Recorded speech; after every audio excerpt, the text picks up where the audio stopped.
with more than 160 shootings despite having the lowest homicide rate. And we're just hours away from the new year, right? And just hours before Norfolk officially has a new top prosecutor. A new Commonwealth attorney will take office at midnight as the city sees a spike in crime. Now, this year, there have been more than 60 homicides, as we've reported, in Norfolk. News 3 reporter Brendan Ponton has a look at what to expect in the office.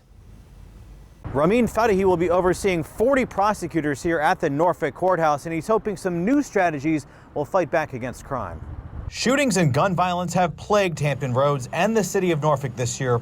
The city reports 61 homicides this year. We here in Norfolk are going to deal with it, but we are not alone. As crime surges, Norfolk has a new Commonwealth's attorney. Ramin Fadahi is getting set up in his new office where he will oversee 40 prosecutors. He previously oversaw drug prosecutions in the city. He replaces Greg Underwood, who did not run for re-election. We talked with Fadahi about his plans for the office. Here in Norfolk, we will prosecute every homicide case that comes to us, and we will hold accountable the people who are killing in our neighborhoods. But that in itself is not going to solve the problem. Fadahi says long-term causes of crime like poverty will take a lot of time and effort to address. He says homicides are up in Norfolk and nationwide because of the pandemic. The way to deal in the long term with homicides is to deal with the root causes, is to reopen the country, get people back to work, get kids back to school. We've started to do some of those things. The solutions don't work overnight. Fadahi plans to change how the office is organized. Prosecutors will be assigned cases based on specific neighborhoods and city geography instead of on case specialties like drug prosecutions. That will allow them to get to know the people in those neighborhoods, know the blocks, know the streets, know the houses. He says some have lost trust in the criminal justice system. He's hoping to help rebuild some of that trust, pushing the state to fund Virginia's witness protection program, as he believes if prosecutors could do more to protect witnesses, it would encourage people to want to come forward. When they don't want to use the courts, they take matters into their own hands, and murders beget murders. He's also an advocate for criminal justice reform and does not think things like Virginia's use of mandatory minimums help. We do not need mandatory minimums to hold people accountable. What we need are the laws that allow us to prosecute people appropriately. Fadahi will serve a 4-year term when he officially takes on the duties of Commonwealth's attorney tonight at midnight. In Norfolk, Brendan Ponton, News 3.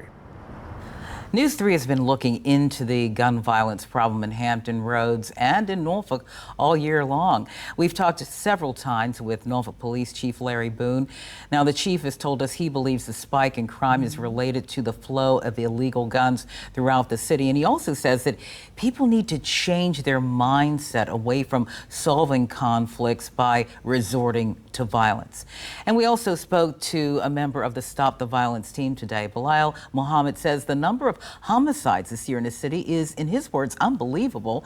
And he is pushing the city to create more opportunities for young people to give them things to do to stay out of trouble. It's no longer about turning your head.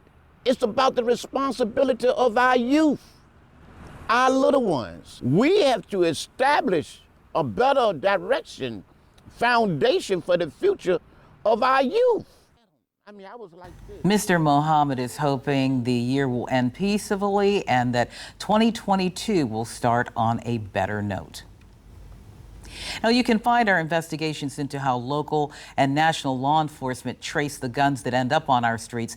Visit WTKR.com and click on the News 3 Investigates tab.